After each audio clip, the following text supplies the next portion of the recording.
E agora a gente traz mais um desdobramento internacional envolvendo o ministro Alexandre de Moraes. A Trump Media, do presidente Donald Trump, entrou com uma ação contra o ministro da Suprema Corte brasileira, acusando-o de censurar cidadãos e empresas dos Estados Unidos. A iniciativa partiu da plataforma Rumble, que integra o grupo Trump Media. A ação alega que Moraes teria emitido ordens secretas de censura extraterritorial contra usuários e empresas sediadas em solo americano. A empresa afirma que estas decisões ultrapassam os limites da jurisdição do Supremo e contrariam os direitos de liberdade de expressão protegidos pela Constituição americana. Também sobre esse conflito jurídico envolvendo Moraes nos Estados Unidos, a apuração do repórter de Oeste, Christian Costa, revela que o governo Lula quer apurar a existência de processos contra ministros do Supremo. A Advocacia Geral da União confirmou a informação por meio de nota enviada ao Oeste, abre aspas. A AGU pediu ao corpo jurídico do escritório estadunidense que represente a instituição nos Estados Unidos, que apure a suposta existência de novas demandas judiciais em desfavor do ministro do STF, Alexandre de Moraes. Tão logo receba essas informações, prestará os esclarecimentos sobre o assunto, fecha aspas. E sobre estes e outros assuntos da semana, a gente conversa agora com o advogado e professor de Direito Constitucional, André Marcília. Professor, seja muito bem-vindo. Mais uma sexta-feira, país em alta temperatura, muita coisa para a gente discutir. A gente começa, claro, com essa ação judicial. Eu queria ouvi-lo, queria falar sobre a AGU também, mas enfim, a gente vai abrir a roda aqui para várias perguntas. Mas essa empresa do Donald Trump, que também o Rumble e a mídia, Trump Media, pedem que as ordens do ministro Moraes não sejam aplicadas nos Estados Unidos, que o ministro seja responsabilizado e que as empresas sejam também indenizadas. Na sua avaliação, qual a possibilidade dessa ação prosperar, avançar? Boa noite, Paula. Boa noite a toda a bancada. Boa noite aos espectadores da Oeste. Olha, essa ação, ela é mais ou menos semelhante até àquela anterior, mas ela avança em alguns pontos interessantes. Então ela pede, são 6 os pedidos, mas resumidamente pede que o ministro Moraes, que as decisões do ministro Moraes não alcancem, não sejam aplicadas fora do território brasileiro, ou seja, dentro dos Estados Unidos, o que devia ser óbvio, né? Nem precisaria um pedido desse, e pede também que o ministro Moraes seja responsável por essas decisões, que tem ambição extraterritorial e também que indenize as empresas em razão dos prejuízos experimentados. Qual a possibilidade disso ir adiante? Os pedidos de reconhecimento de culpa do ministro Moraes. É possível que isso aconteça, embora seja discutível se o responsável...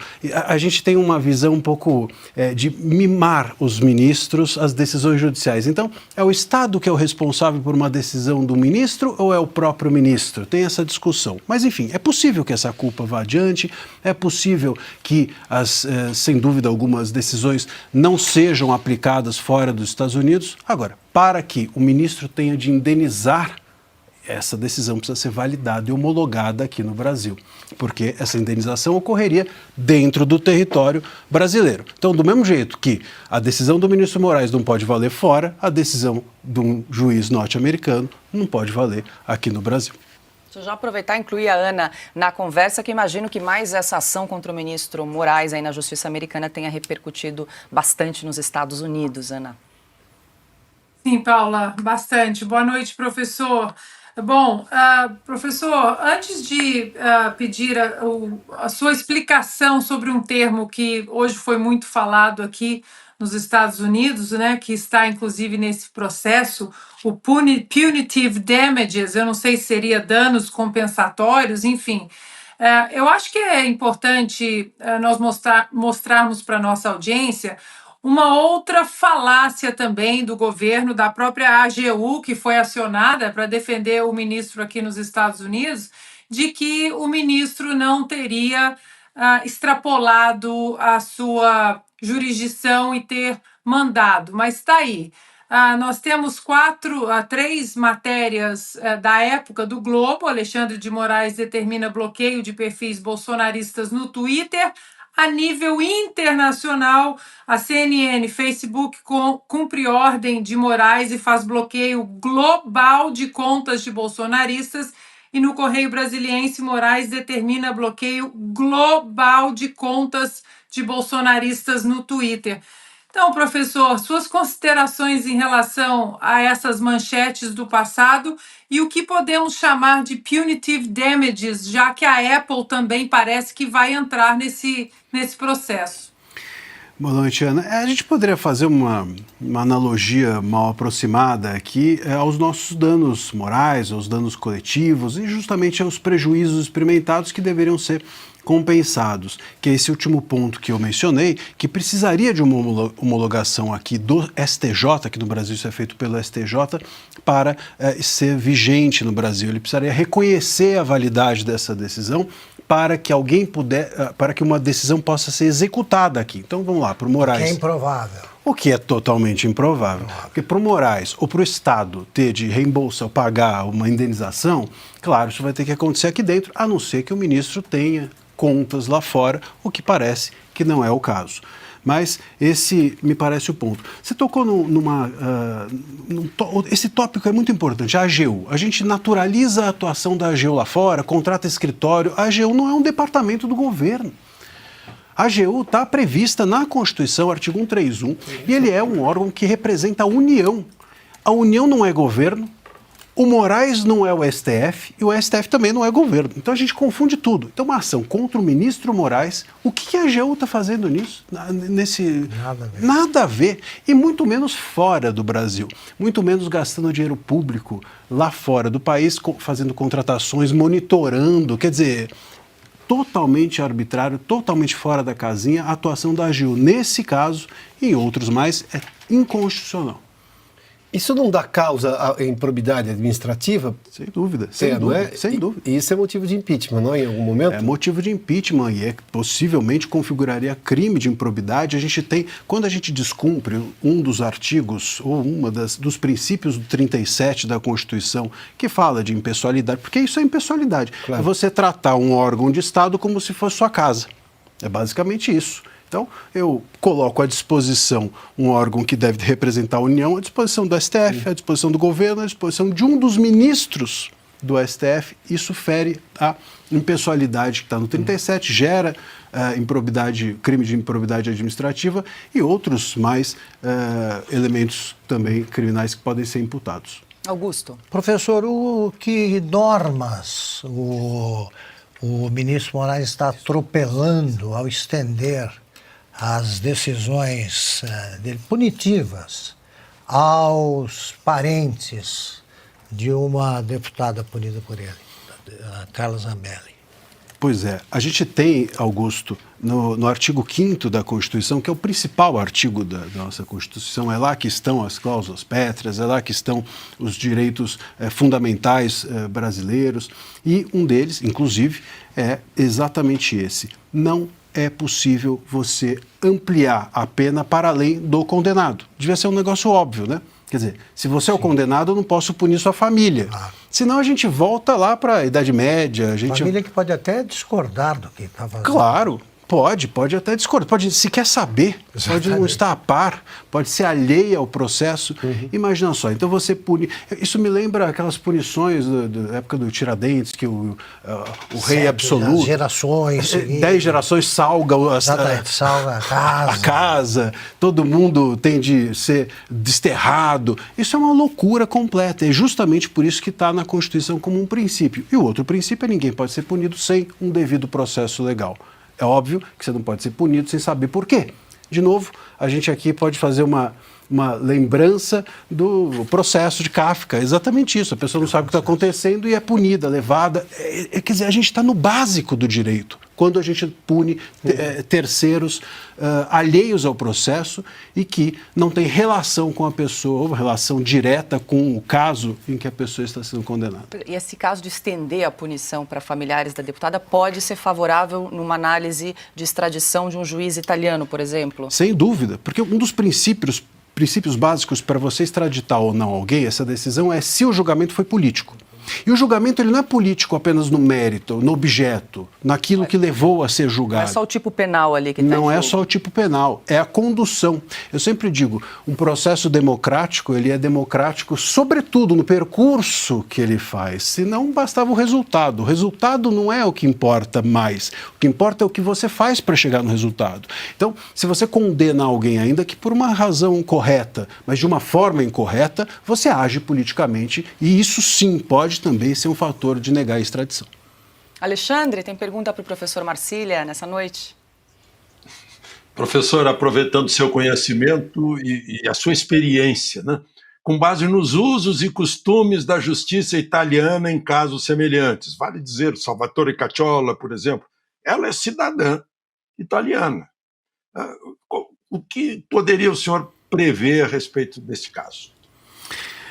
É muito difícil, porque a gente tem que lembrar que há um componente novo nessa história toda, que é o Brasil virou uma vitrine de censura e de politização do judiciário para o mundo.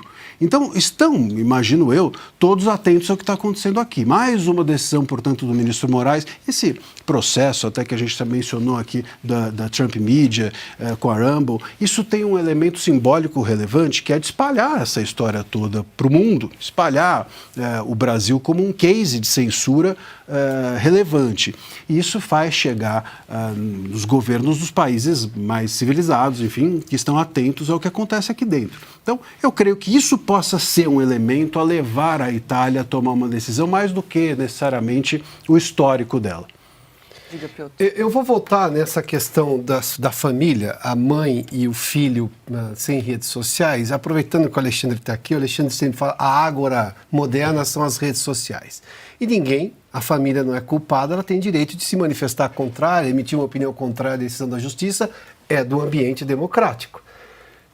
Como que não tipificar num julgamento político em que, de forma antecipada, censória, contra a Constituição, eu puna os dois membros da família que poderiam reclamar da pena, na visão deles, injusto ou justo, não importa, em relação à deputada. Ou seja, eu imagino, eu já, por obra de ofício e como jornalista, eu já li sentenças e argumentos de advogados de defesa. E eles vão buscando coisas que fazem sentido, claro, porque ali o mesmo juiz na sentença para explicar por que ele tomou aquela decisão. Eu tirei as duas pessoas, a liberdade das duas pessoas de se manifestar nas redes sociais contrárias a uma punição à deputada, e são da família. A única razão delas terem perdido as redes sociais são porque são o filho e a mãe. Ou seja, o juiz pode dizer, olha, a questão da invasão, do hacker, não sei o quê, isso é um detalhe que não me cabe aqui, mas eu não tenho garantias que ela não está sendo perseguida politicamente. E essa é uma das razões para não haver a deportação por parte do governo italiano. Neste caso, a perseguição política, que você já ampliou o leque. Não basta só o julgamento, ou seja, uma série de coisas que podem... Isso está pesando bem contra a decisão do Supremo, não está nesse momento? Tá pesando. E, Piotr, vamos lá, não é só isso também. Isso é grave, mas não é pontual. Então, olha só, o ministro Moraes, primeiro que derrubar as redes da própria Zambelli já é censura. Isso é bom fixar. Aliás, o voto ontem do ministro Mendonça foi nesse sentido. Exatamente nesse sentido. E eu venho dizendo isso reiteradamente porque, veja, você bloquear um perfil é punir o futuro. Punir o futuro é censura prévia. Então, eu bloqueio um perfil de alguém, eu não sei se a pessoa vai cometer um ilícito. Eu estou pressupondo o ilícito futuro. Isso é censura prévia. É você arrancar a caneta da pessoa pela possibilidade de. Isso não existe. Então, muito bem. Aí, eu ainda faço isso com os familiares. E aí, eu também abro um inquérito e começo a investigar as pessoas que doaram Pix para ela. O que essas pessoas têm a ver com isso? Né? Então, eu estou pressupondo que os familiares vão agir em conluio, estou pressupondo que os doadores estão agindo em conluio, estou pressupondo tudo. O juiz não pressupõe, o juiz pega as provas e indícios e avalia. Tem ali elementos? Tem. Não tem? Você está em dúvida? Você vai começar a pressupor? Então eu vou negar o pedido. Eu vou dizer que eu não tenho elementos suficientes. O ministro Moraes tem feito, no entanto, essa punição a terceiros há muito tempo. Se nós puxarmos aqui pela memória, a própria suspensão do X já punia terceiros. O usuário foi punido, lembrem, 50 mil reais se usasse, burlasse a decisão. O usuário é um terceiro. O processo era contra o X, não era contra nós. E nós seríamos processados se violássemos a decisão contra o X. Então, o ministro Moraes tem agido dessa maneira e isso vem se normalizando na jurisprudência e acontece um caso como esse, choca. Mas dentro da estrutura de decisões do STF, isso para eles deve ser normal. É mais uma decisão em que terceiros são pressupostos como de má-fé, que é outra violação constitucional, porque a nossa Constituição pressupõe a boa-fé, e ele, com isso, dá mais um passo contra os nossos princípios e artigos mais caros da Constituição.